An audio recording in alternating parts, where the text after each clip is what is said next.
Hi Sven. So, we talked already a lot about this metrology card. We talked about the interferometers. We talked about the system that is basically pressing or releasing the interferometers against the reference plate. But how do you actually control the metrology card in X direction along the beamline? As I've seen here, you seem to have a couple of systems that are able to do that. You're right.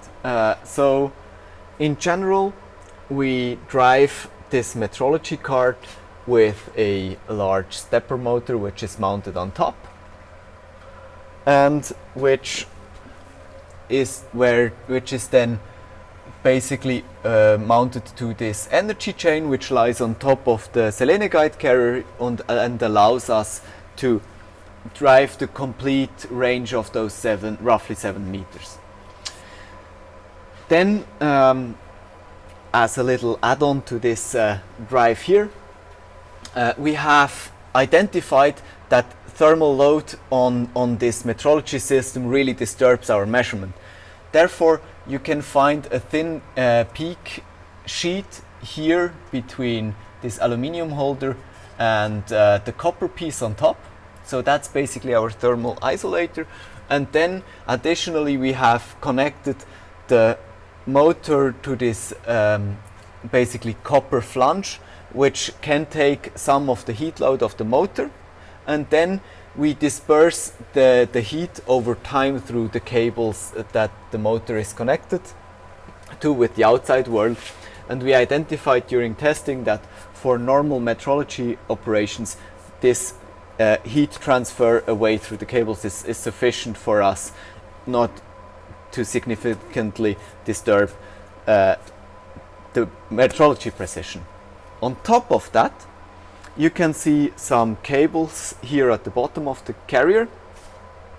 Here the thinking is that, as you remember from another video, there will be a huge vacuum vessel on top of this. Taking away the vacuum vessel at the end of the day will be a 1-week exercise for Selene Guide 2 and for Selene Guide 1 as well, because a lot of things around the system have to be removed in order to open up the vessel. Therefore, we have created maintenance door, but those maintenance doors are on the downstream end of the Selene Guide, and they only help if the equipment that shall be maintained is where the door is.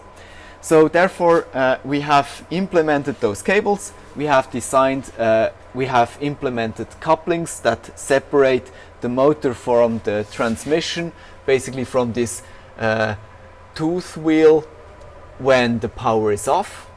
So basically the motor is separated from the metrology card when the power is off, and that means in a scenario where we cannot drive the metrology card anymore, we can make the system powerless, and then we can recover the card with this cable, which is easygoing enough that you can actually stand on the maintenance door and recover the card.